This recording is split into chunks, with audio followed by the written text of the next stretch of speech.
그러니까 영이 없는 혼은 있을 수 없거든요. 그러니까 혼이 만들어졌다는 것은 곧 영이 있다는 거거든요. 예. 그래서 성경에서는 혼으로만 되어 있는데 아예 혼 자체로만 있을 수 없고 영혼으로 있기 때문에, 그래서 영혼으로 번역을 하고, 영도 그냥 영으로만 번역을 안 하고 영이 있을 때는 혼하고 같이 있기 때문에 영혼으로 번역을 하고, 그래서 영과 혼은 분리가 안 되는, 그러니까 영과 혼은 항상 결합되어 있는, 그렇게 성경이 말씀하고 있거든요. 그러니까 그냥 푸시케로만 있어도 영혼으로 번역할 수 있고, 푸뉴마로만 되어 있어도 영혼으로 번역할 수 있고, 그런 거예요. 그러니까 영을 항상 영으로만 있는 게 아니고 거기에 인격체가 함께 있기 때문에 영혼으로 번역을 하고, 혼도 그냥 있는 게 아니라 영과 함께 있기 때문에 영혼으로 번역을 하고, 이렇게 영혼은 분리가 될 수 없다. 영혼은 하나다. 그런데 영혼하고 육하고는 몸하고는 분리가 될 수 있어요. 영혼하고 몸하고는 분리가 될 수 있어요. 그게 이제 죽는 거거든요.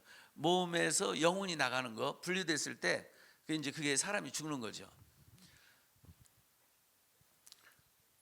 그러니까 몸하고 영혼하고는 분리가 돼요. 그런데 영혼은 분리가 안 돼. 그러니까 사람을 구성하고 있는 게 영혼, 몸인데, 그래서 삼분법이에요. 그런데 영혼은 분리가 안 돼. 그래서 하나야. 근데 몸은 분리가 돼. 그래서 영혼과 몸 해서 이걸 이렇게 구별하는 걸 이분법이라고 하는 거예요. 이분법도 맞고 삼분법도 맞다. 의미를 알면 되는 거예요. 의미를 알면, 사람의 구성이 영과 혼과 몸으로 구성되어 있다, 이렇게 구성에 따라서 설명에 들어가게 되면 삼분법을 말하고 있는 거고, 영과 혼은 분리가 안 돼서 영혼 이렇게 되잖아요. 그 영혼과 몸 이렇게 할 때는 이분법으로 말하고 있는 거고, 그렇게 이해를 하시면 됩니다. 그래서 살아있는 혼이 되었다라고 이렇게 됐지만, 혼하고 영하고는 분리가 안 되는 거니까 살아있는 영이 되었다, 이렇게 번역을 해도 된다 하는 거죠, 의역으로. 그리고 근본적으로 저는 여기서 사람의 존재는 혼의 존재가 아니라 영의 존재다, 이걸 창세기 2장 7절에서 말씀하고 있다고 하는 거, 이거 굉장히 중요하다 이렇게 생각해요. 그러니까 우리 사람을 성경은 쭉 보면 영의 존재라는 걸 말하고 있는, 그걸 따라서 성경을 번역하는 분이 영으로 번역을 한 거거든요. 그러니까 이걸 세상에 우리는 또 말해야 돼요. 하나님은 우리 존재를 영으로 만들었다고 하는 거, 몸은 흙으로 빚어 만들 흙으로 돌아가는 거고 진짜 본질은 영이라고 하는 거, 이걸 우리가 세상에 말할 수 있어야 돼요. 이걸 대적하고 나온 게 뭐라고 해? 유물론. 그 유물론에서 만들어진 그 국가가 사유주의 국가, 공산주의 국가가 그런 거예요.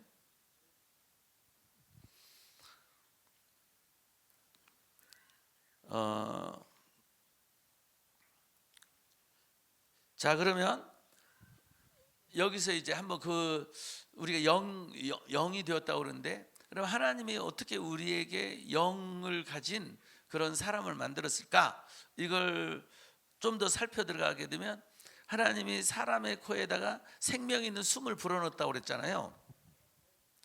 그 생명의 호흡, 숨 하고 불어넣는 이게 뭘까? 할 때 원어로 보게 되면 그게 넷사마예요. 넷사마. 하나님이 불어넣은 게 이 살아있는 넷사마를 불어넣었어요. 생명 있는 넷사마, 살아있는 넷사마. 살아있는 혼이 되었다 할 때 그 살아있는하고 같은 단어예요. 같은 그런 그 살아있는 넷사마, 이렇게 된 거예요. 살아있는 숨, 생혼이라면 생숨, 생영, 생혼, 생숨, 생숨. 그러면 하나님이 불어넣는 이 넷사마로 표현한 넷사마, 이 넷사마가 뭘까 할 때 이렇게 우리는 구약 성경을 예수님 말씀으로 이렇게 조명할 때 구약 성경이 잘 보이거든요. 그러니까 예수님을 통해서 구약 성경을 조명할 때 구약 성경 말씀이 이해가 되고 깨달아지고 연결이 되어지고 막 이렇게 되거든요.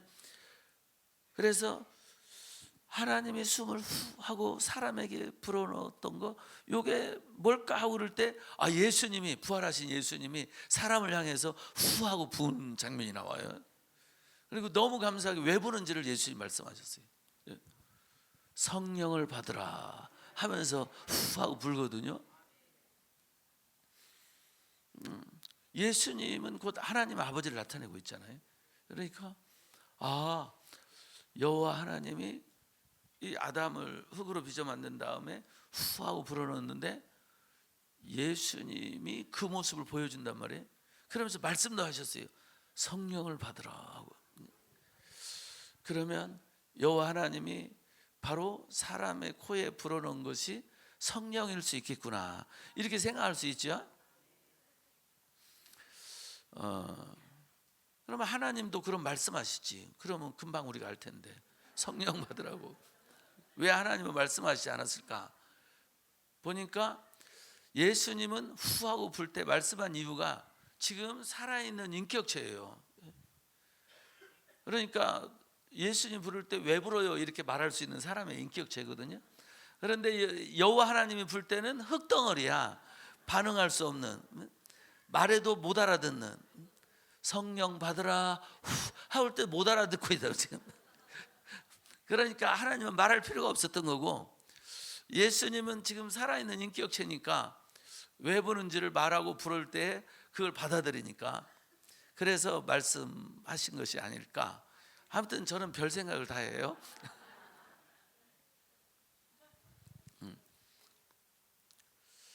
그러면 과연 성령일까 정말?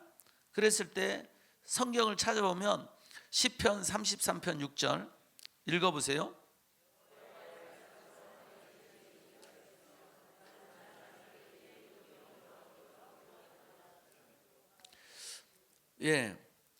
여기 하나님께서 만물을 창조하실 때에 만물을 그의 입 기운으로 이루었다. 입 기운은 입의 기운으로, 입의 기운으로 이루었다. 기운이라고 표했잖아요. 입의 기운으로. 그런데 이 기운이라고 하는 똑같은 단어, 여기는 기운이 루아우잖아요. 근데 똑같은 단어가 욥기 33장 4절에 우리말로 번역이 되어 있어요. 하나님의 영이 나를 지으셨고 전능자의 기운이 나를 살리느냐 할 때 이 기운이 넷사마예요.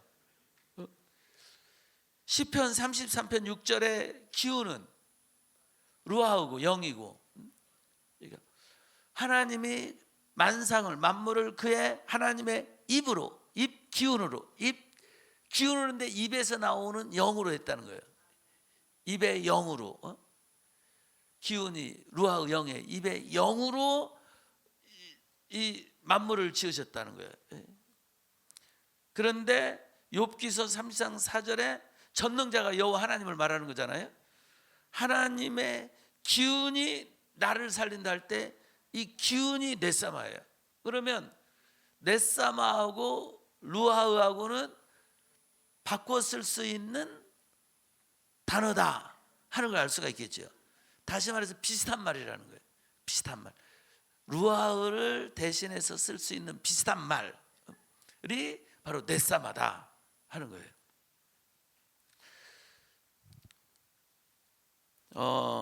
그래서 잠언서 20장 27절 사람의 영이 나를 지으셨고 전능자의 기운이 나를 살리느니라 했을 때에, 사람의 영이라고 했을 때에 이 단어가 넷사마예요. 넷사마. 잠언서 20장 27절에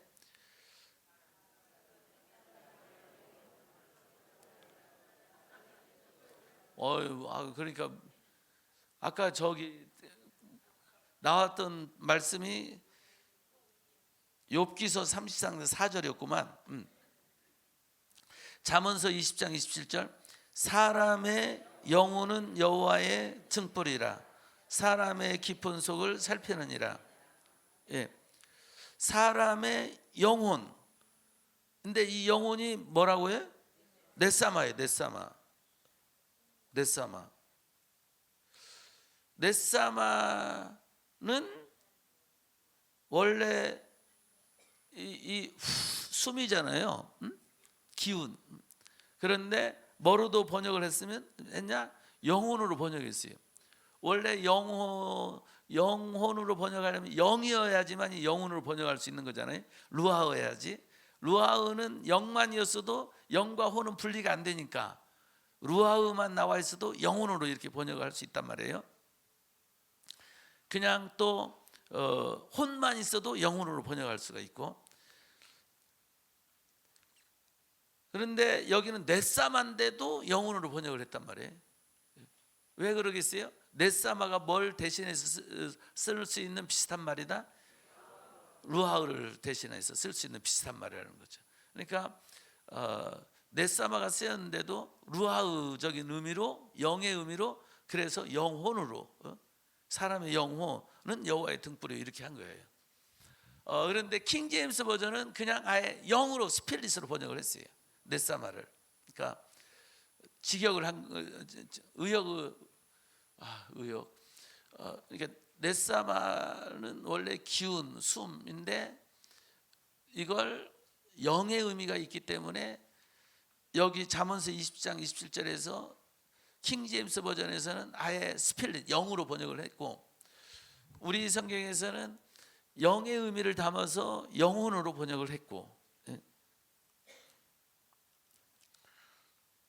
그러니까 하나님께서 이렇게 사람의 흙으로 아담을 만든 다음에, 그러니까 아담의 일단 이제 흙의 형상으로 만들었죠.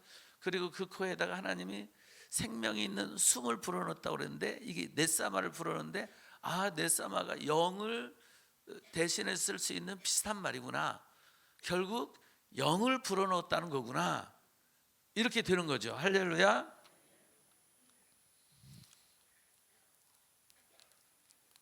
그래서 8페이지 가면 그래서 창세기 2장 7절 여호와 하나님이 땅의 흙으로 사람을 지으시고 생기를 그 코에 불어넣으시니 사람이 생령이 된지라. 다른 말로 생혼이 되니라 이렇게 되는데, 스가랴 12장 1절 이스라엘에 관한 여호와의 경고의 말씀이라.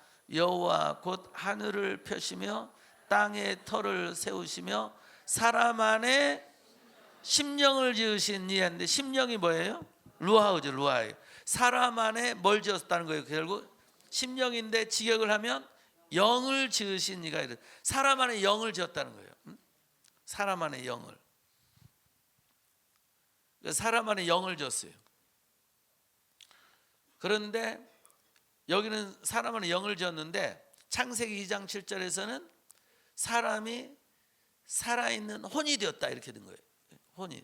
그러니까 하나님이 영을 지었는데 살아있는 이런 인격체가 됐다는 거예요.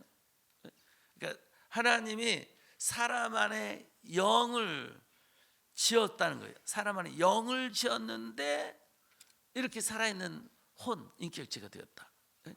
그래서 여기서도 그래서 영을 지었는데 혼이 나온 거니까 영과 혼은 분리가 될 수 없고, 그러니까 영을 만들었는데 영혼이 됐다는 거잖아요. 혼이 됐다는 거잖아요. 그러니까 우리는 기본적으로, 그러니까 나라는 인격체는 무슨 존재다? 영혼이다. 영적인 존재라는 거예요. 성경이 말씀하는 거예요. 그러니까 사람 안에 영을 지었더니 이런 나라는 인격체가 나왔다 이 말이거든요. 아담의 인격체가 나왔다는 거예요. 그러니까 하나님이 혼을 지어준 게 아니라 뭘 지어줬다? 영을 지어줬다는 거예요. 영을 지었더니 이런 인격체가 나왔다. 살아있는 이런 인격체가 나왔다.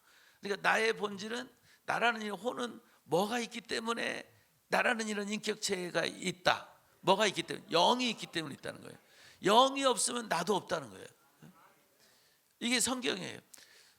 유물론은 물질이 있기 때문에 나라는 인격체가 나온다는 거예요. 그래서 물질이 죽으면 나라는 존재도 사라진다는 거예요. 이게 유물론이에요. 성경은 나라는 존재는 영이 있기 때문에 이런 나라는 존재가 나왔다는 거예요. 영이 없으면 나도 없다는 거예요. 그러니까 알겠죠?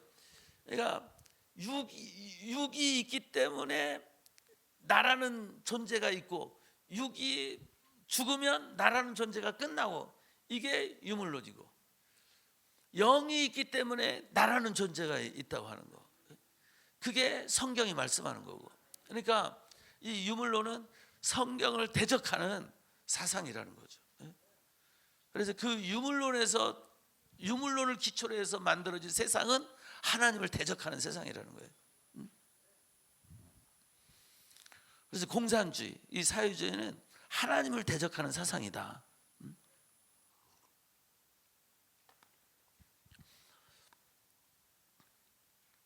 예.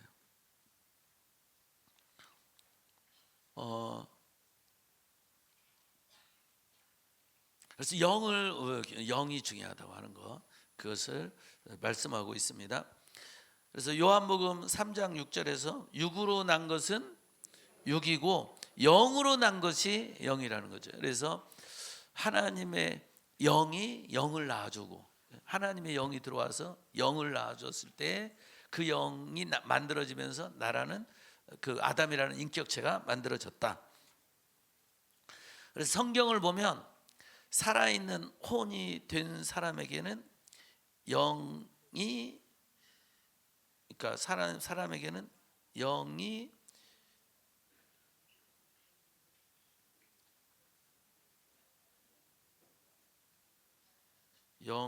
뭐야 이거 설명이 좀, 영이 육이 있음을 말씀하고 있다.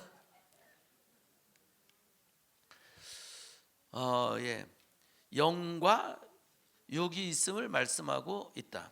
이렇게 돼야겠죠. 영이 육이 이렇게 아니고, 성경을 보면 살아있는 혼이 된 사람에게는 영과 육이 있음을 말씀하고 있다. 결국 혼이 바로 그 사람이다. 혼이 바로 그 사람이다. 혼은 자아, 나라는 자아, 나라는 인격, 자아, 인격을 의미하며, 인격은 3요소로 되어 있다고 하는 것도, 그러니까 나라는 사람이 3요소로 구성되어 있다. 영과 혼과 육 또는 몸으로 구성되어 있고, 그 혼이 나고, 혼이 중요한 거죠. 그런데 그 혼은 또 3요소로 구성되어 있다 하는 거예요.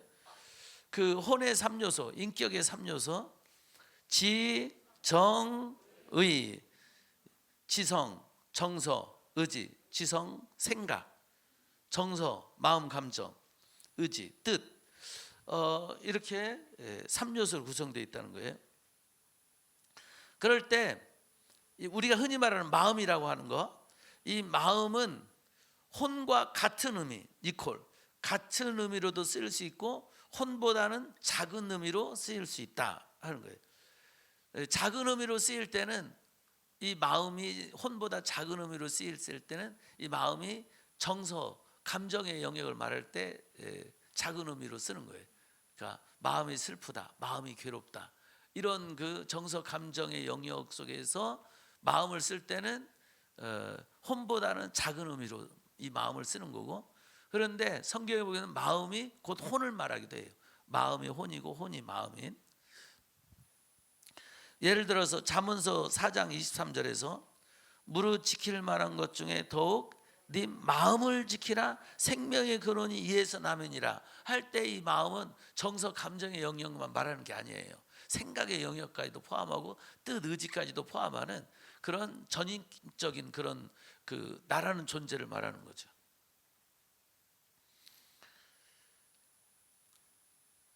창세기 17장 3절, 도가니는 은을, 풀무는 금을 연단하거니와 여호와는 마음을 연단하시느니라. 마태복음 11장 29절 시작.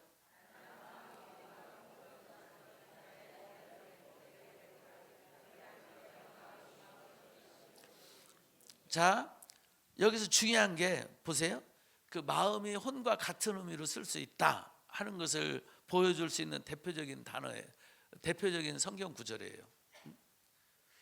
나는 마음이 온유할 때 이 마음이 카르디아예요. 마음.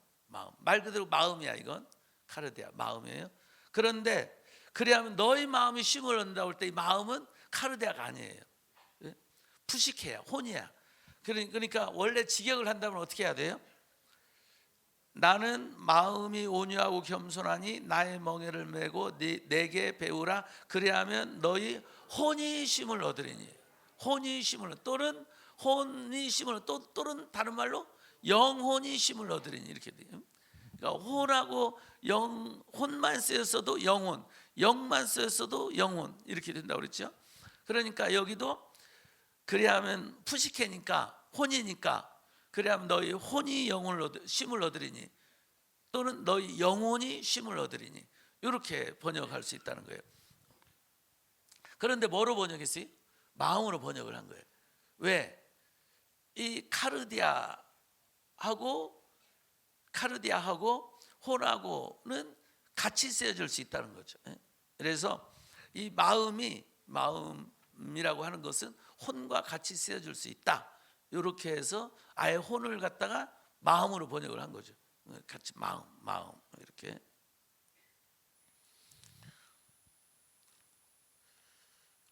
그러나 이 카르디아가 예를 들어서 요한복음 14장 27절, 요한복음 14장 27절에 우리 예수님이 평안을 너희에게 끼친다고 하면서 하시는 말씀이 너희는 저 마음이 카르디아예요. 그 카르디아 마음에 근심하지도 말고 두려워하지도 말라. 근심하는 거, 또 두려워하는 거, 이게 이제 두려워하는 거, 이게 감정의 영역이잖아요. 정서 감정의 영역. 그러니까 저럴 때는 저 마음이 작은 의미로 쓰였죠. 좁은 의미로. 그러니까 마음이 이렇게 정서 감정의 영역을 나타내는 좁은 의미로 카르디아가 쓰여질 수 있고 그것도 포함하는 거니까. 근데 이제 이 카르디아는 말 그대로 혼의 의미로 쓰여질 수도 있고. 근데 대체적으로 보게 되면 저 카르디아는 대체로 이렇게 혼의 영역으로 많이 쓰여져요. 그러니까 마음이 정서 감정의 영역은 좁은 의미니까 좁은 의미보다는 혼의 영역 속에서 혼 속에도 좁은 의미의 마음이 있잖아요. 그러니까 마음이 혼하고 같은 의미로 많이 쓰여지고 있다. 근데 이제 우리는 대체적으로 마음이 슬프다, 마음이 아프다 해서 우리가 쓰는 마음은 많은 경우 좁은 의미로 많이 쓰는 거죠. 우리가 좁은 의미로. 근데 성경은 그 마음이 좁은 의미보다는 혼과 같은 의미로 많이 쓰고 있다 하는 거예요. 히브리서 4장 12절이 우리 사람의 그 인격이 그 혼이 3요소로 되어 있다고 하는 거, 그걸 나타내는 말씀 중에 하나예요. 히브리서 4장 12절 시작.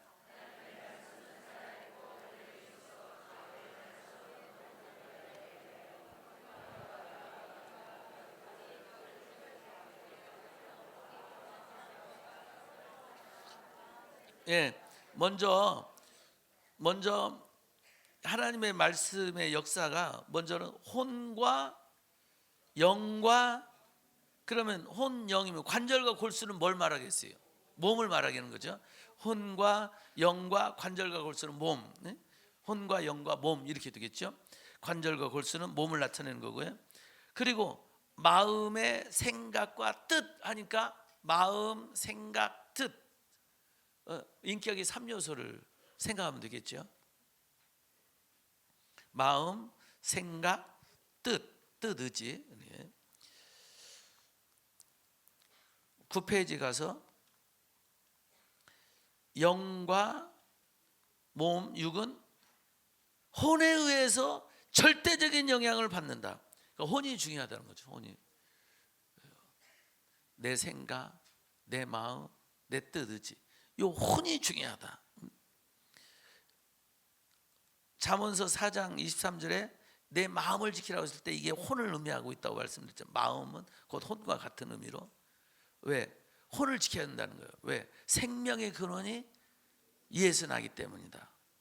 생명의 근원이 이에서 나기 때문이다. 그걸 생각하면서 인류 최초의 범죄, 그 범죄로 인해서 이제 아담과 하와가 죽게 되죠. 죽는 존재가 됐어요. 왜 그렇게 됐어요? 하나님이 선악과를 따먹지 말라고 그랬는데 하와가 선악과를 따먹었잖아요.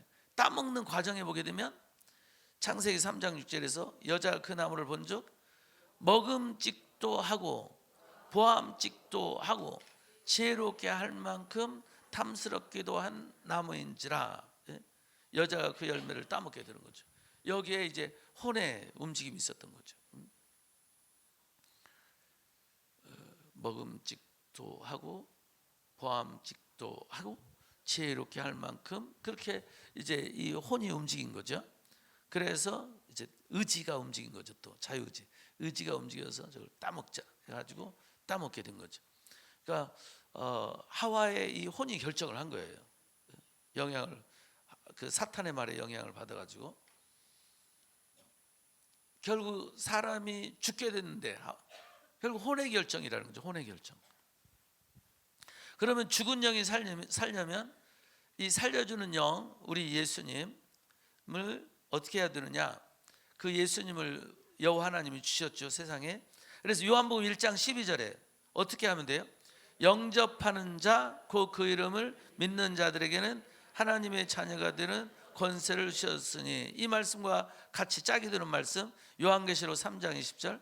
볼지어다 내가 문 밖에 서서 두드리니 누구든지 내 음성을 듣고 문을 열면 내가 그에게로 들어가 그와 더불어 먹고 그는 나와 더불어 먹으리라. 아멘. 문을 열면 능동태예요. 내가 능동적으로 문을 열어야 된다는 거죠. 그럴 때 예수님이 내 안에 들어오시는 거죠. 1장 12절을 영접하는 자도, 영접도 능동태예요. 내가 능동적으로 예수님을 영접해야 하는 거죠. 믿는 것도 마찬가지예요. 능동태예요. 내가 믿어야 되는 거죠. 능동적으로. 믿는 자들에게 하나님의 자녀가 되는 권세를 우리 하나님이 주시는 겁니다. 아멘. 그러니까 여기에 나의 혼의 작용이 들어가는 거죠. 내가 능동적으로 적극적으로 하나님의 복음을 듣고 예수님을 내 안에 영접해야 한다. 그렇게 내가 능동적으로 할 때 내 이 혼의 작용, 의지 작용이 움직일 때 바로 우리는 나를 살릴 수 있다는 거죠. 하나님이 살려주는데 결국에는 하나님이 살려주는 거지만 내가 예수님을 영접할 때 하나님이 살려주는 거잖아요. 그러니까 내가 예수님을 영접하는 것은 곧 나를 살리는 일이라는 거죠. 하나님이 하지 말라고 한 것을 했어요. 선악과를 따먹지 말라고 하는데 따먹어서 그거 먹으면 죽는다고 했는데도, 그러니까 근데도 그걸 선택해서 했어. 그러니까 이제 결국 내가 나를 죽인 것 같아요. 사실 하나님이 이제 죽게 하셨지만 결국 내가 따먹지 않으면 사는 건데 내가 따먹었으니까 내가 나를 죽인 것 같은 거죠. 마찬가지로 살 때도 하나님이 살려주시는 거지만 내가 예수를 영접할 때 하나님이 살려주는 거니까 내가 예수를 영접하는 것은 나를 살리는 일인 거죠.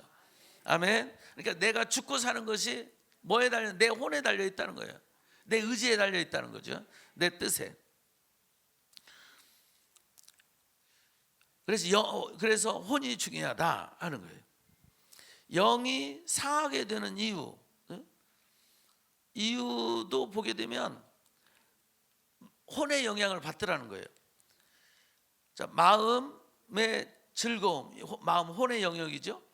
혼의 즐거움은 얼굴을 빛나게 하고, 그 다음에 마음, 혼의 근심은 뭘 상하게 한다? 루아흐, 영을 상하게 한다는 거예요. 루아흐, 그 영을 상하게 한다. 10페이지 가서 또 영이 약해지는 것도 혼의 영향이 있더라는 거예요.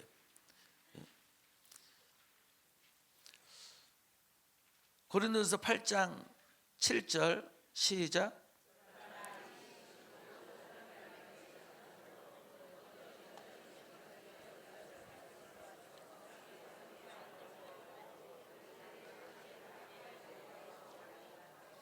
이 양심이 이제 푸뉴마는 아닌데 넷사마를 루하우하고 이렇게 비슷한 말로 보고 넷사마를 영으로 해석하고 들어가듯이 이 양심도 영이 아닌데 이 양심을 영의 영역으로 이렇게 그 영에 대해서 설명하는 분들이 이 양심을 영의 영역으로 설명을 하더라고요.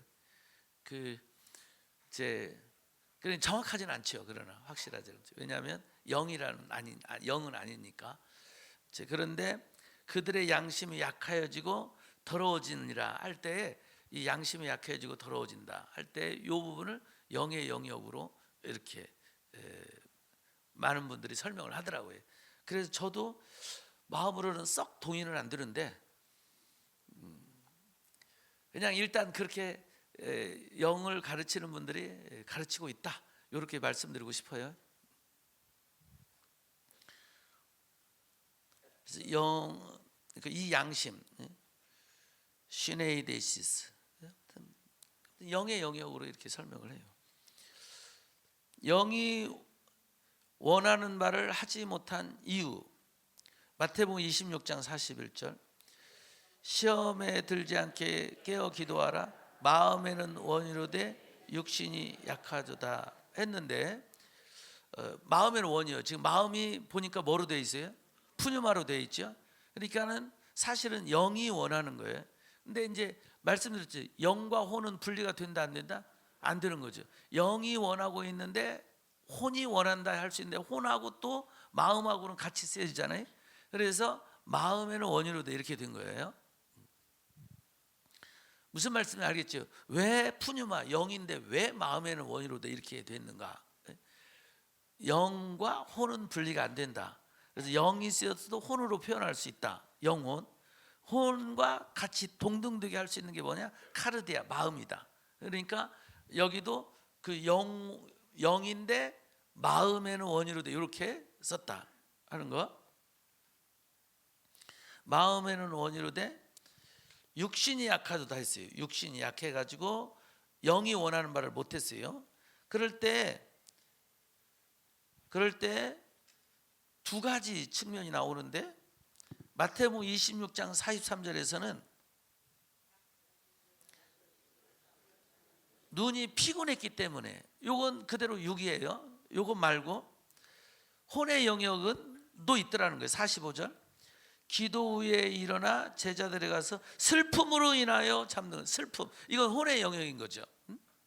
마태복음 26장 43절 눈이 피곤한 것은 이제 몸의 영역, 육의 영역이고 누가복음 22장 45절은 혼의 영역이 슬픔. 근데 그 슬픔으로 인해 가지고 영이 원하는 바를 못 하게 됐다는 거예요. 영은 기도하기를 원했는데 슬픔 때문에 기도하지 못했어. 혼의 영역이죠. 이 혼의 영역이 결국 영까지도 영향을 끼친다 하는 거죠. 그래서 혼이 중요하다 하는 거예요.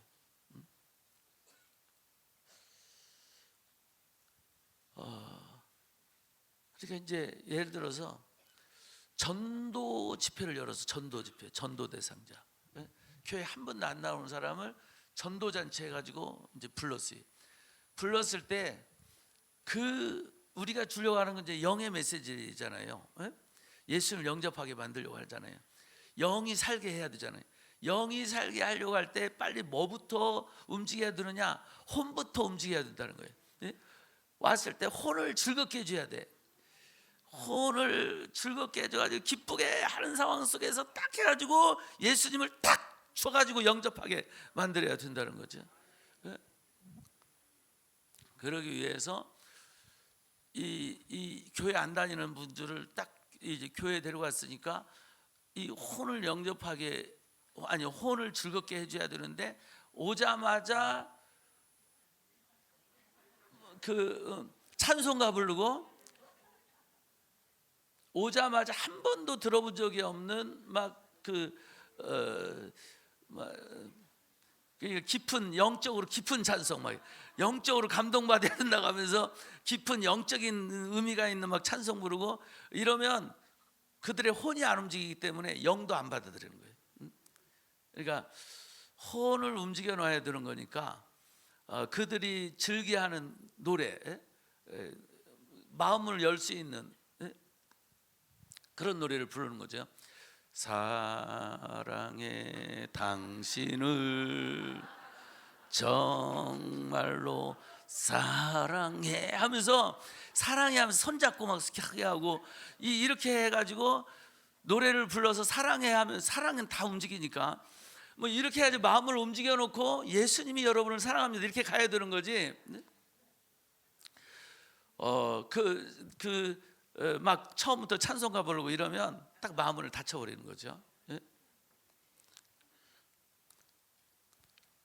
그래서 혼이 중요하다. 혼에 의해서 영이 살기도 하고 죽기도 한다는 거야. 또 육신도 마찬가지라. 육도 혼의 영향을 받더라는 거예요. 육도. 그러니까 영이 혼의 영향을 받는데 영뿐만 아니라 육신도 몸도 혼의 영향을 받는다. 잠언서 17장 22절 마음의 즐거움은 혼의 영역이죠. 혼의 영역이 즐거워지면 무슨 일이 생기냐? 양약되는 몸에 양약이 되는 일이 생긴다는 거예요. 그런데 여기는 심령은 또 루아흐네요. 근데 루아흐도 영혼이죠. 루아흐의 근심은 뼈를 마르게 한다. 그 몸의 육체에 영향을 간다는 거예요. 잠언서 14장 30절 평온한 마음 육신에 뭐가 돼? 몸에 생명이 되는 거예요. 근데 이제 식이 혼의 영역이죠. 식이는 뼈를 썩게 한다. 이렇게. 그러니까 혼이 중요하다는 거죠. 시카고 정신분석 연구소의 질병과 육체와 정신의 상관관계 연구 10년 동안 연구했는데요. 1. 12지 궤양 환자는 사랑과 위로에 좌절당한 사람들에게 많았다. 2. 궤양성 대장염 환자는 책임감이 강하거나 일의 성취를 과도한 노력을 집중하고 성취하지 못한 일에 대해서 불만이 많은 사람들에게 많이 있다.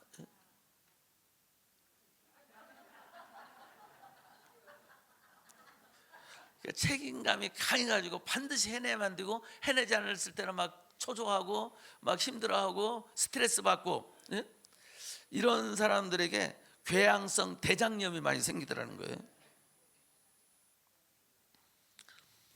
고혈압 환자들은 적대적이거나 고역적인 사람들에게 많았다. 고역적인 것이 힘든 일을 말하는 거예요. 괴롭고 힘든 일.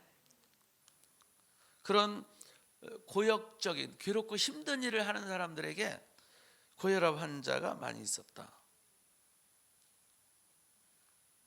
4번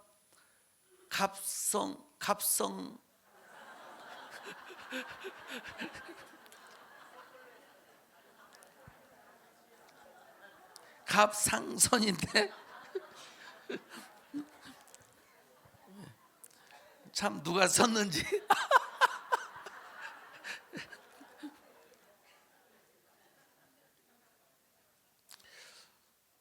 갑상선과 기능 환자는 염려와 불안, 두려움이 많은 사람들에게 많았다. 염려와 불안, 두려움이 많은 사람들에게 그런 그 갑상선에 문제들이 생기더라는 거예요. 신경성 피부염 환자는 사랑의 육체적 표현을 갈망하는 사람들에게 많았다.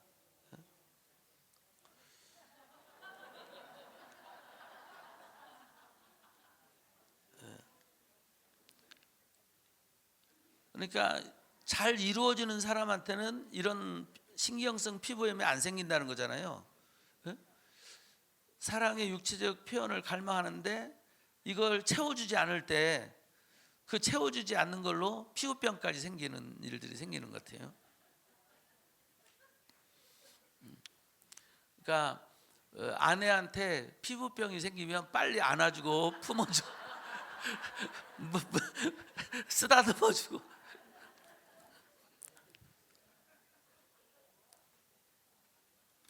혼 즉 마음이 그 사람의 삶을 결정적으로 결국 보니까 결정하더라. 그래서 잠언서 4장 23절에 말씀한 것처럼 더욱 내 마음을 지키라고 하신 거죠.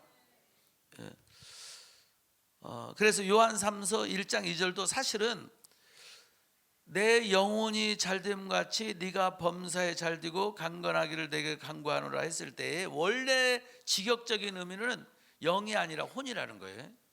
혼, 푸시케예요. 혼이에요. 먼저 혼이 잘 돼야 된다는 거예요. 근데 이제 우리는 이 혼이 잘 됨을 실제로 어떻게 지금 이해를 하고 있습니까? 영이 잘 되는 걸로 이해를 하잖아요. 영이 잘 될 때에 범사가 잘 되고 강건한다. 이렇게 우리가 이 말씀을 많이 이해를 하고 있는데 사실 원어적인 의미는 영이 아니라 혼이에요. 혼. 혼이 잘 될 때에 범사가 잘 되고 강건하게 된다는 거예요. 그런데 우리는 혼이 잘 된다고 하는 것은, 혼이 잘 되는 것은 하나님의 축복받을 때 혼이 잘 되는 거잖아요. 그래서 혼은 우리는 반드시 뭐와 연결시켜야 되느냐? 영과 연결시켜야 되는 거죠. 그걸 세상에서는 영과 자꾸 분리시키려고 하는 거고, 혼만이 그것도 몸에서 나온 혼으로, 육에서 나온 혼으로 말하려고 하는 거고, 우리는 끊임없이 우리의 혼은 영에서 나오는 혼이라는 것을 말해야 되는 거죠. 아멘. 그래서 혼이 잘 되는 것은 곧 영혼이 잘 되는 거고, 곧 영이 잘 되는 거고. 아멘. 그러니까 우리가 말할 때 이제 부흥의 이름이 심령 부흥이잖아요. 심령. 그러니까 우리의 이제 이 마음이, 그러니까 심령, 이 마음을 표현해 가지고 결국 어디로 가느냐? 영으로 가는 거죠. 심이, 마음이 영으로, 심영으로. 할렐루야. 우리의 혼은 영으로. 그래서 그러니까 심령 부흥회를 아주 표현을 잘한 거죠. 마음인데 어떤 마음이냐? 영의 마음이라는 거죠. 영의 마음, 영혼. 그러니까 사실은 영혼 부흥회 이렇게 해야 되는 거예요. 근데 영혼 부흥회는 안 쓰더만. 영혼 부흥회. 근데 이제 우리가 사람들이 보통 마음 하고, 근데 영은 들어가야 되겠고, 그러니까 마음 심자에다가 영을 넣어가지고 심령 부흥회. 누가 만들었는지 처음에 이 부흥의 이름을 만든 분 정말 대단한 분이에요. 참 놀라운 분이에요. 어떻게 그 심령자를 찾아냈는지. 그러니까 원래는 마음 부흥회 한다든가 아니면 영혼 부흥회 해야 되는데 그걸 연결시켜 가지고 심령 부흥회를 한 거예요. 참 부흥의 이름 기가 막히게 진 거야. 심령 부흥회. 혼이 중요해요. 그래서 마음은 진짜 가장 중요한 영적 싸움터다. 갈라디아서 5장 17절 시작.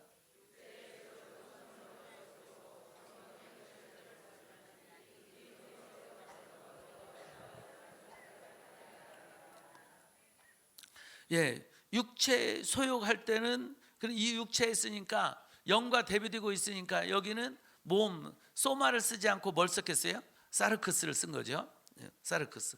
영과 대비될 때는 단순한 몸을 쓰지 않고 육성적인 육적인 육성을 의미하는 사르크스를 쓴다.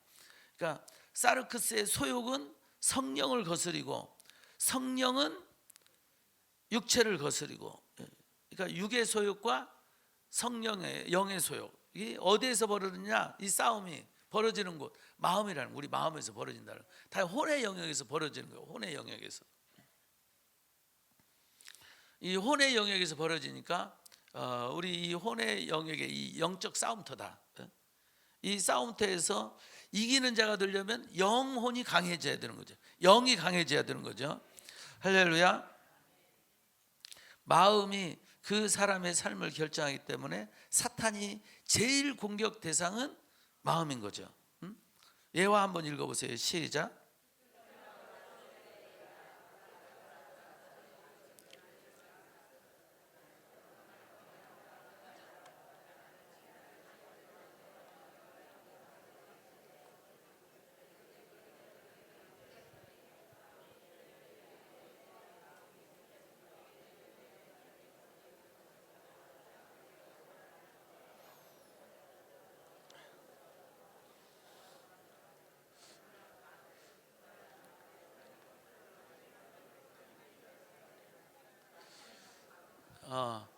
자, 이런 그 히틀러를 이제 치료한다면 이제 히틀러를 히틀러를 이제 데려와 가지고 이제 내적 치유를 한다면, 이제 히틀러의 내적 치유를 하면은, 첫째로 온전케 할 때 세 가지가 중요하다고 그랬잖아요. 첫 번째는 수선하는 걸로 표현됐어요. 그물 수선. 그러니까 찢어진 것을 고치는 거, 치료하는 거. 그다음에 두 번째가 뭐라고 그랬어요? 그다음에 부족한 것을 채워주는 거, 보충해 주는 거. 그다음에 세 번째는 뭐라고 그랬어요? 잘못하는 것을 바로 잡아주는 거. 잘못하는 것을 바로 잡아주는 거. 그러면 여기서는 그 상처가 있죠. 그 이제 이 어머니의 불륜. 근데 그 불륜 대상이 유대인. 그래서 그 어머니로 인해서 받은 상처인데, 그게 이제 유대인이니까 결국 유대인에게 받은 상처이기도 하는 거죠. 그래서 그 상처로 인해 가지고 복수심이 생긴 거잖아요. 이제 이 상처를 치료해 줘야 되는 거죠. 이 상처. 그 다음에 잘못된 생각을 갖고 있죠.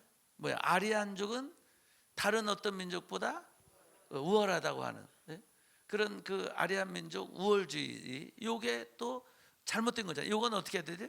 바로 잡아 줘야 되는 거예요. 바로 잡아 줘야 되는 거. 이제 그런 내적 치유를 해줄 사람이 있어야 되는데 해줄 사람이 없어가지고 정말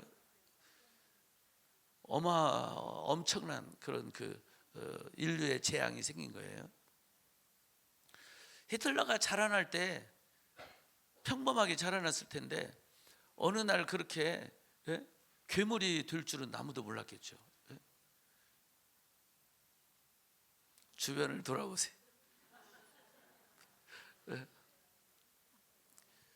야, 우리가 잘못하면 괴물을 키울 수 있다. 지극히 평범한 삶 속에, 평범한 가정과 평범한 삶 속에서, 일반적으로 있는 일 속에서 괴물이 나올 수 있는 거죠.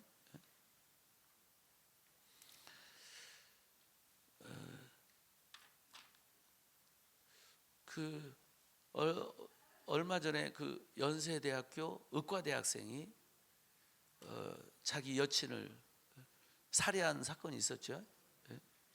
그러니까 누가 봐도 똑똑하고 공부 잘하는 애인데 그렇게 괴물이 되어 있을 줄 아무도 몰랐던 거죠.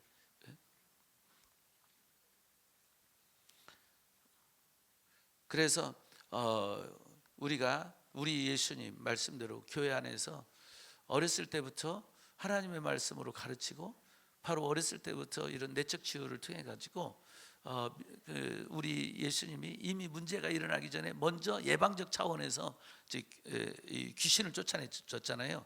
이런 부분이 굉장히 중요하다는 거예요. 아멘. 12쪽에 가서 마음을 사탄에게 빼앗기며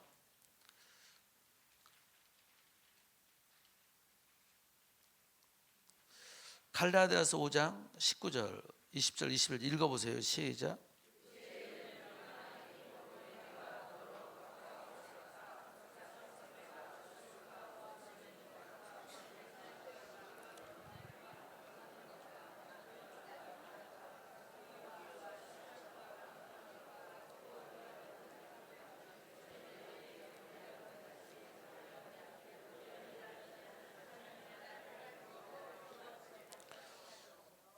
하나님의 나라의 축복이 이러한 죄 가운데 있는 사람에게는 이루어지지 않는다는 거예요. 다시 말해서 하나님의 나라가 이루어지지 않으면 결국 무슨 나라가 이 사람에게 이루어지느냐? 사탄의 나라가 이루어지는 거죠. 사탄이 통치하고 있는 거예요, 이렇게. 그러니까 그 투기, 술 취하고 방탕하고 막 이런 것들 속에 있을 때 사탄의 영향 속에 있다는 거죠. 그러니까 사탄의 영향 속에 있으니까 하나님의 축복을 못 받는다는 거예요. 그러니까 하나님의 나라가 그 사람에게 이루어지고 하나님의 축복이 이루어지게 하려면 바로 이런 부분을 회개해야 되고, 이게 회개할 시키려고 예수님이 오셨잖아요. 회개할 때 예수님이 뭐 하더라? 고칠 때 귀신을 쫓아내더라는 거죠. 그래서 이 부분을 대해서 회개하고 우리는 어디까지 가야 되느냐? 이 속에 역사했던 귀신까지 쫓아내야 되는 거죠. 고린도전서 6장 9절 10절 시작.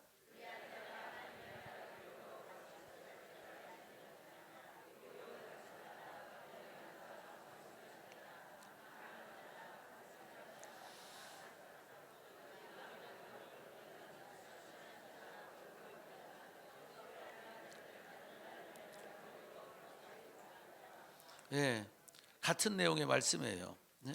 이런 죄악 가운데 있을 때 하나님의 나라의 축복을 못 받는다. 그러니까 하나님의 나라의 축복을 받으려면 이와 같은 죄악들을 회개하고, 그런데 이제 죄악을 회개하는 데서 끝나지 말고 앞에서도 말씀드렸듯이 이 배후에는 뭐가 역사한다? 귀신이 역사한다. 그 귀신까지 쫓아내야 된다는 거예요. 근데 정말 저는 이제 퀘스천인 거예요. 사도행전 5장 3절에 아나니아에게 그와 같은 일이 생긴 거잖아요. 지금 아니 베드로가 이렇게 알았으면 이리 와 누워,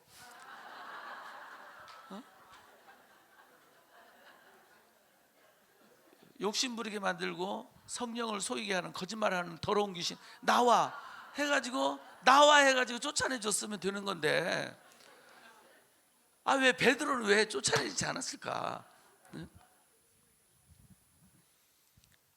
참 주여 베드로한테 가서 이거 좀 따져야 될 것 같아. 천국 가가지고 아니 성령이 가르쳐줘서 알았으니까.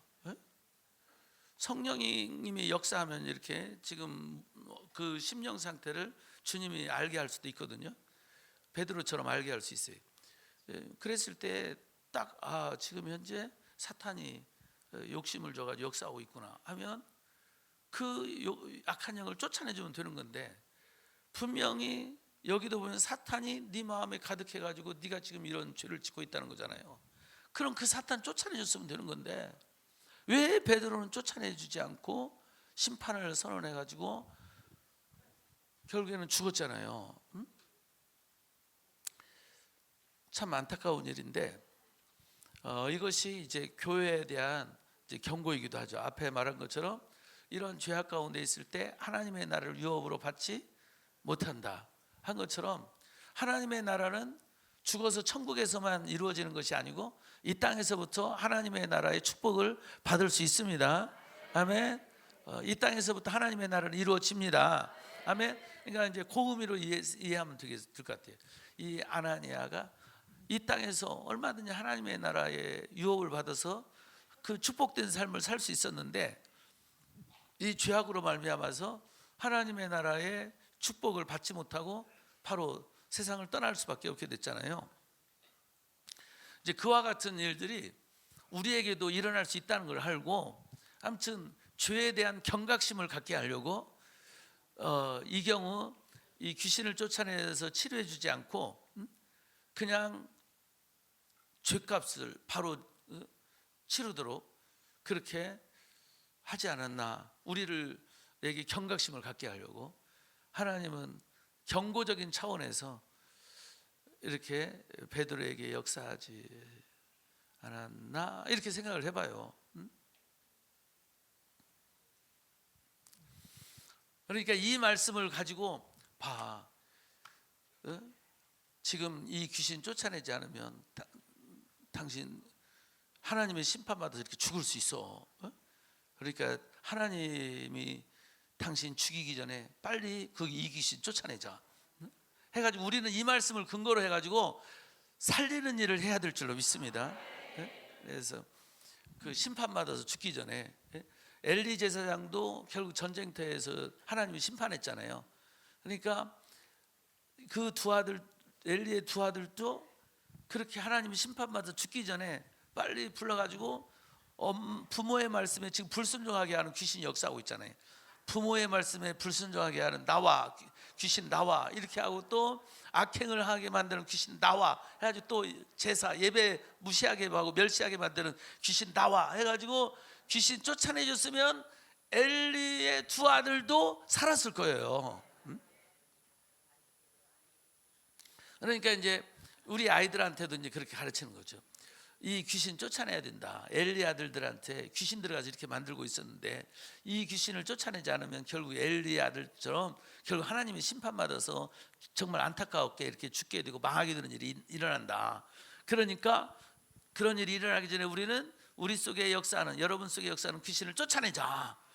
이렇게 해가지고 이 엘리의 두 아들 홈리와 비나스 이야기를 하면서 우리 아이들에게 있는 귀신을 쫓아내주는 사역을 하거든요. 그러니까 이 아나니아도 이 아나니아는 결국 악한 영이 역사하는데 이 악한 영을 쫓아내지 않으면 아나니아에게 일어난 일이 우리에게 일어날 수 있다. 여러분에게 일어날 수 있다. 그러니까 이 귀신 쫓아내자. 이렇게 될 수 있는 거죠. 아멘. 가룟 유다 같은 경우에도 결국 보니까 귀신이 들어가서 예수님 배신하고 그 귀신이 결국에는 이제 사탄이 가룟 유다에 들어가서 역사했는데 지금 우리에게 역사하는 것은 사탄이 직접 들어가는 경우는 없다고 봐야 돼요. 귀신이 들어가서 역사한다고 봐야 돼요. 사탄의 쫄개들. 이제 가룟 유다 같은 경우 사탄이 들어가서 죄짓게 하고 결국 사탄이 자살시켰잖아요. 그러니까 이제 이 가룟 유다를 통해 가지고 가룟 유다가 욕심이 있었죠. 특별히 뭐에 대한 욕심이 있었죠? 돈에 대한 욕심이 있었죠. 그리고 정직하지 못했죠. 예수님의 제자 공동체의 회계를 맡겼는데 몰래 돈을 빼서 썼다고 그랬잖아요. 도둑질해 갔다고 그랬잖아요. 이제 그런 정직하지 못한 그 속에 뭐가 역사하고 있는 거예요? 귀신이 역사하고 있는 거죠. 그걸 예수님은 알면서도 그 귀신을 쫓아내지 않았어?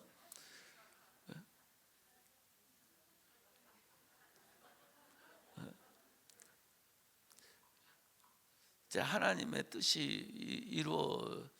이루어지도록 예수님이 하신 건데, 근데 이제 우리는 거기서 교훈을 얻어야 되는 거죠.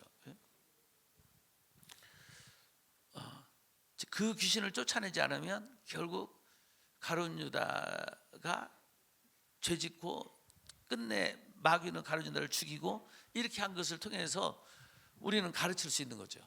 이 귀신을 쫓아내지 않으면 가룟 유다의 역사한 이 귀신이 바로 당신에게도 역사할 수 있고, 그리고 결국에는 죄짓게 하고 결국에는 죽일 수 있다. 실질적으로 극한 선택들을 많이 하고 있잖아요. 그 속에 사탄이 역사하는 거거든요. 그러니까 이제 말씀에 근거해서 이제 그런 부분들을 미리 예방하는 우리가 그런 영적인 노력을 할 수가 있습니다. 아멘. 13쪽에 가서 그 마술사였던 시몬도 그 마술사로 있는 동안 그 들어왔던 영이 사도행전 8장 21절 하나님 앞에서 네 마음이 바르지 못하니 이 도에는 네가 관계도 없고 분기도 없고 마음이 바르지 못해가지고 그 죄짓는 일을 한 거예요. 돈 주고 하나님의 은사를 살려고 하는 이제 그런 잘못된 행위를 하려고 그랬는데, 이때도 왜 시몬은 불러가지고 시몬한테 누워 해가지고 그 귀신 쫓아내줬어야 되는데, 그래서 이 마술사가 나중에 어떻게 됐을까 걱정은 돼요. 성경에 기록이 안 돼 있어가지고 과연 그 경고의 말로 이 시몬이 신앙생활을 잘 했을까? 이 귀신을 쫓아내지 않았기 때문에 이 시몬 이게 쉽지가 않았을지도 몰라.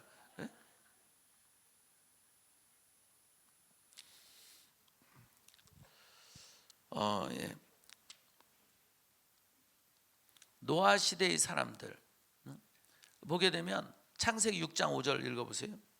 여호와께서 사람의 죄악이 세상의 과등함과 그의 마음으로 생각하는 모든 계획이 항상 악할 뿐임을 보시고, 그리고 이제 사람 지으셨음을 한탄해 가지고, 이게 한탄했다는 말을 다른 말로 후회하셨다는 거예요. 후회하시고 마음에 근심하시고, 그리고 이제 심판하게 되는데, 여기 사람의 죄악이 세상에 가득해. 첫째, 죄 짓고 있어. 그것 때문만 심판한 게 아니에요. 두 번째 중요한 이유가 있어요. 그의 마음으로 생각하는 모든 계획이 항상 악해. 만약에 지금 죄를 짓고 있지만 생각하는 것, 계획하는 것이 선한 생각을 하고 있고 선한 계획을 하고 있다면 미래가 좀 그래도 기대가 되니까 하나님이 심판하지 않았을 거야. 그런데 현재 죄 짓고 있는데 현재 또 앞으로 어떻게 할 건가 봤더니 계속 생각하는 것이, 계획하는 것이 악하고 죄 짓는 거야. 그러니까 얘들은 안 되겠다, 이렇게 해가지고 이제 심판을 하게 된 건데, 결국 여기서도 보면 마음이 중요하다는 거죠. 마음의 생각이, 마음의 생각만 바로 잡아주면 하나님의 심판도 막을 수 있는 거죠. 그래서 예수님이 이 죄인들을 불러서 회개시키러 온 거예요. 다시 말해서 우리 하나님은 죄인들이 죄 가운데 죽는 걸 원하니까, 아니면 죄를 회개하고 살기를 원하십니까? 죄를 회개하고 살기를 원하시는 거죠. 아멘. 그러니까 우리가 죄인들을 회개시켜서 살게 하면 누구의 뜻 가운데서 있는 거예요? 하나님의 뜻 가운데 있는 거죠. 그러니까 성경에 이렇게 죄 가운데 죽어간 사람이 있는데 이게 본래 하나님의 뜻은 아니라는 거예요. 하나님은 아나니아도 그 죄 가운데 죽는 걸 원하지 않고 살기를 원하셨던 거죠. 그런데 살리는 사람이 없었던 거지. 그러니까 베드로도 완벽하지 못한 거야. 은사는 대단했지만, 능력은 대단했지만, 아나니아 살렸어야지.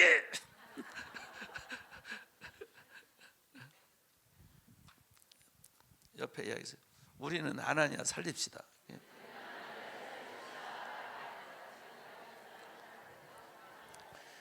아나니아 살리고 가면 천국에 갔을 때 베드로가 분명히 고개 숙여 인사할 거예요. 아이고, 나는 못 살렸는데 살리고 오셨군요. 할렐루야. 마음을 성령님이 다스리게 되면, 성령님, 갈라디아서 5장 22절 23절 시작.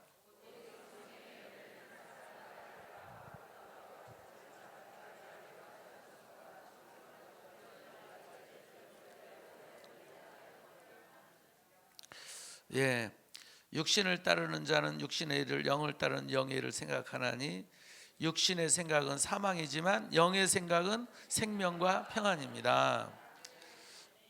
14쪽에 가서 마음을 성령님이 온전히 다스리도록 성령 충만을 받으라.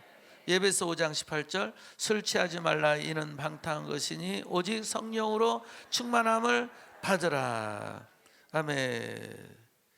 고린도후서 1장 22절 그가 또한 우리에게 인치시고 보증으로 우리 마음에 성령을 주셨다. 이 마음이 카르디아야. 말 그대로 이제 카르디아인데, 이 카르디아 마음에 성령을 주셨으니까 이 마음에 성령을 받아서 이 마음이 성령으로 충만해지도록 하라는 거죠. 아멘. 예배소서 3장 17절 믿음으로 말미암아 그리스도께서 너희 마음에 계시게 하옵시고 너희가 사랑 가운데서 뿌리가 바뀌고 터하오사. 마음에 예수님이 계시도록. 할렐루야.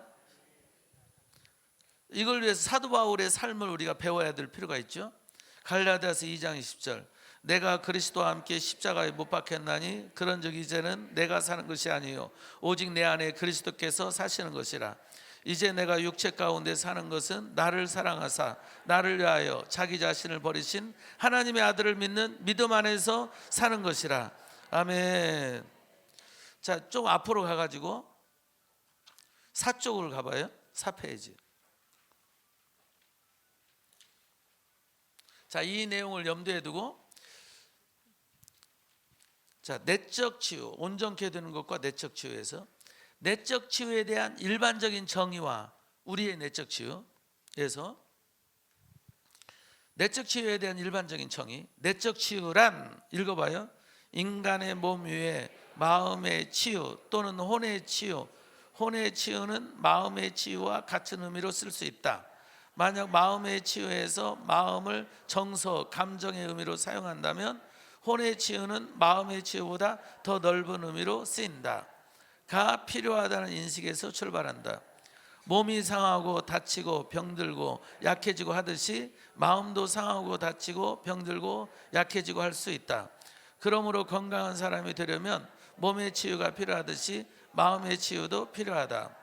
내적 치유는 인간의 내면에 있는 마음의 상처와 병, 약함, 묶임 등을 예수 그리스도의 능력으로 치유하는 것이다. 일반적으로 내적 치유는 상처받은 마음의 치유를 의미한다. 마음의 치유 중에서도 특히 과거에 상처받은 감정의 치유에 집중한다. 그러나 하나님은 하나님의 자녀들이 과거에 상처받은 마음의 치유뿐만 아니라 옛사람을 다 벗어버리고 새 사람이 되기를 원하시며 온전한 사람이 되기를 원하신다. 아멘. 예배서 4장 22절부터 24절. 너희는 유혹의 욕심을 따라 썩어져가는 구습을 따르는 옛사람을 벗어버리고 오직 너희의 심령이 새롭게 되어 하나님을 따라 의와 진리의 거룩함으로 지으심을 받은 새 사람을 입으라. 예배서 4장 13절. 우리가 다 하나님의 아들을 믿는 것과 하는 일에 하나가 되어 온전한 사람을 이루어 그리스도의 장성한 분량이 충만한 데까지 이르리니. 아멘. 그러므로 우리의 내적 치유는 1. 상처받은 마음을 찾아내서 치유할 뿐만 아니라 2. 옛사람을 찾아내서 버리게 하고 3. 하나님께서 원하시는 온전한 사람에 이르도록 만드는 일까지 의미한다.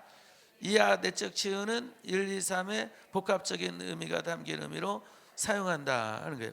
그러니까 내적 치유는 상처받은 마음을 찾아내서 치료하는 거, 금을 수선하는 거, 그리고 옛사람 찾아내서 버리게 하는 거. 그러니까 잘못한 것, 그러니까 옛사람 잘못된 거, 내 안에서 잘못된 거 말씀에 비춰보니까 아, 이게 잘못된 거구나.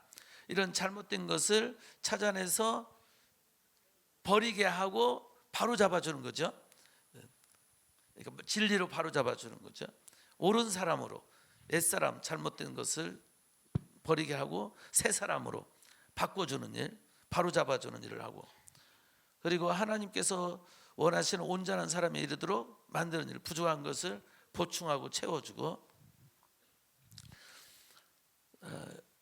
그런 내적 치유로 우리는 쓴다는 거죠.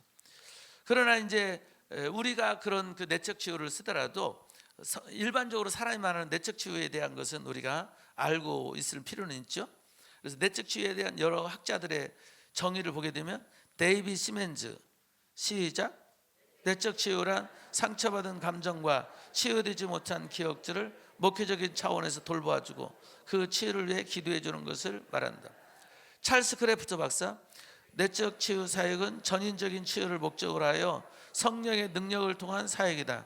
인간의 질병은 대체로 감정적, 영적인 부분에 입은 상처와 연관되어 있으므로 내적 치유는 그곳에 초점을 맞춘다. 이 사역은 그러한 상처의 근원이 되는 부분에 그리스도의 능력을 적용하려 한다. 흔히 내담자의 기억에는 이러한 근원적인 것들이 무의식적으로 담겨 있기 때문에 내적 치유는 때로 기억의 치유라고 불리는 것에 초점을 맞춘다. 내담자를 치유하면서 흔히 당면하게 되는 구체적인 문제는 용서하지 않음, 분노, 원망, 거부, 자부심의 결여, 두려움, 걱정, 성적인 문제 등이다. 6페이지. 베치 뎁스코트. 내적 치유는 속사람 즉 마음, 감정, 괴로운 기억, 꿈 등을 치유하는 것이다. 그것은 기도를 통한 과정으로서 내적 치유를 통해 우리는 원망, 자기 부정, 자기 동정, 우울, 죄책감, 두려움, 슬픔, 미움, 열등감, 정죄, 무가치 등의 감정으로부터 해방된다. 존 윈버, 내적 치유란 손상된 감정 등으로 고통을 받고 있는 사람들에게 성령께서 치유와 용서와 정서적인 회복을 이루어 주시는 과정으로서 공경에 빠져 있는 우리의 존재와 삶의 영역에 복음의 능력이 역사할 수 있게끔 하는 것이다. 아멘. 이제 이런 내적 치유 전문가들이 말하는 내적 치유에 대해서 지식적으로 좀 우리가 알고 있으면 도움이 되겠죠. 이제 그러나 이제 그런 그 부분에 대해서 좀 이런 부분에 대해 잘 모르더라도 그냥 성경적으로 이제 내적 치유는 하나님이 우리를 창조한 형상대로 우리를 온전히 회복시키는 거, 이게 바로 내적 치유다, 이렇게 생각하시면 될 것 같아요. 그러면서 이제 결국 하나님의 형상의 회복은 예수님이 우리의 모델이니까 예수님처럼 우리의 인격이 성숙되어지고 완전해지는 거죠. 이제 그래서 그런 결국 보니까 죄와 관련이 있더라는 거예요. 우리가 고쳐야 될 것은 죄와 관련되어 있구나. 다시 말해 잘못하고 있는 거, 죄 짓고 있는 거. 성경에 보니까 그게 우리 안에 이제 내면에서부터 나오는 더러운 것. 이런 부분들이 또 하나님의 나라가 이루어지지 못하게 하고, 보니까 그 속에 결국 귀신이 역사하고 있잖아요. 그러니까 결국 사탄의 나라가 내 안에 이루어지더라는 거죠. 그러니까 사탄의 나라가 이루어지니까 결국 고통, 괴로움, 슬픔, 눈물들이 생기게 되는 거예요. 사망의 것들이 오는 거죠.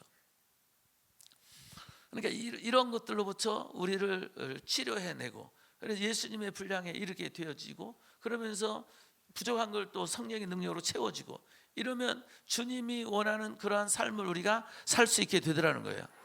하나님이 기뻐하는 삶을 사는 거죠. 아멘. 그래서 그렇게 이제 온전케 되어지는 예수님의 분량에 이르는 과정이니까 이 과정을 가게 되는데, 이 과정 속에 결국 깨끗게 하는 일들이 결국 악한 영을 쫓아내는 거니까, 왜냐하면 더럽게 하는 것을 쫓아내는 거니까 깨끗게 하는 일이 우리에 있어서 필수적이 되더라는 거예요. 그래서 결국 하니까 결국 요한복음 15장 2절 말씀하고 누가복음 13장 6절에서 9절 말씀이 결국 또 가게 되는 거예요. 요한복음 15장 2절 말씀 뭐예요? 열매를 맺는 가지는 더 많은 열매를 맺게 하려고 이를 깨끗게 한다고 그랬잖아요. 열매를 맺지 않는 가지는 잘라버리는데, 그러나 이제 누가복음 13장 6절에서 9절 가니까 바로 자르지 않고 조금만 1년만 더 기다려주세요, 이렇게 하는데, 제가 생각할 때 1년 끝난 다음에는 이제 하나님이 1년 지난 다음에 아버지가 다시 와보니까 열매를 못 맺어, 이제는 1년 지났으니까 이제는 뽑아버리라 했을 때 그냥 뽑아버리라고 목자들, 그 농부 되시는 그 예수님이거든요. 농부 되시는 예수님이 그래요, 이제는 뽑아버리세요. 알겠습니다, 뽑아버리겠습니다. 이렇게 할 건가 할 때 저는 안 할 것 같아요. 예수님이 아버지 1년만 더 그렇게 할 것 같아요. 그래서 1년 더, 이제 아버지가 좋다, 그래 1년 더 해봐라, 이렇게 했을 때 1년도 지났어. 그럼 아버지가 야 이제는 뽑아야겠지. 그럴 때 예수님 알았어요, 이제는 진짜 뽑아버려야 돼요, 이렇게 할 것 같아? 아니야, 예수님 또 아니에요, 1년만 더, 이렇게 할 것 같아요.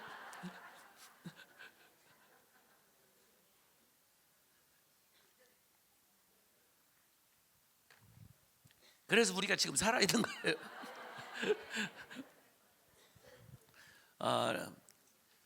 그러면서 열매를 맺지 않는 가지는 잘라버린다고 그러는데, 어쨌든 하나님은 자르지 않으려고 하고, 아멘. 그리고 열매를 맺게 만들려고 하고, 그럴 때 이제 누가복음 13장 6절 9절 어쨌든 거름 주는 거잖아요. 은혜 받게 하는 일, 은혜 받게 하는 일을 하고, 그리고 요한복음 15장 2절에서는 깨끗게 하는 일, 깨끗게 하는 일, 깨끗게 하는, 그 깨끗게 하는 일이 예수님의 보혈로 죄를 회개하면서 그 죄짓게 만든 악한 영을 쫓아내주는 일을 하는 거죠. 아멘. 그렇게 해서 온전케 만들어가는 거예요. 우리를 온전케 만들어지는 만큼 하나님이 기뻐하는 열매를 더 많이 맺을 수 있게 되더라는 거예요. 아멘. 자, 그러면 우리 중에 한 분 한번 불러서 기도를 좀 이런 내용을 가지고 한번 물어보고 기도를 해드릴 텐데, 이 내적 치유와 관련된 걸 보니까 여기에 이제 내 안에 있는 사탄의 영 찾아보기 표 중에서 보면 이제 아래쪽에 있는 것들이 결국 내적 치유가 필요한 것들이 많잖아요. 중독의 영, 음란의 영, 교만의 영, 두려움의 영, 불평 원망의 영, 절망의 영, 혈기와 폭력의 영, 뭐 이런 것들이 다 내적 치유하고 관련되겠죠. 내 안에 있는 사탄의 영 찾아보기 표는 이미 치유성에서 받으셨기 때문에 이번 성에는 이제 지금 안 드렸는데, 이번 끝나고 다시 한번 달라고 해보세요. 필요한 분들은 한번 다시 달라고 해가지고 정말 내 안에서 이 내적 치유를 통해 가지고 내가 진짜 이 처리해야 될 것들, 꼭 여기에 다 있는 건 아니거든요. 예를 들어서 이렇게 있다는 거죠. 이제 이런 부분들을 보면서 참고 자료를 해가지고 내가 이번 성에 이런 부분을 좀 고쳐야 되겠다. 이 속에도 악한 영이 있구나. 이걸 쫓아내야 되겠다. 이렇게 하시면 좋을 것 같아요.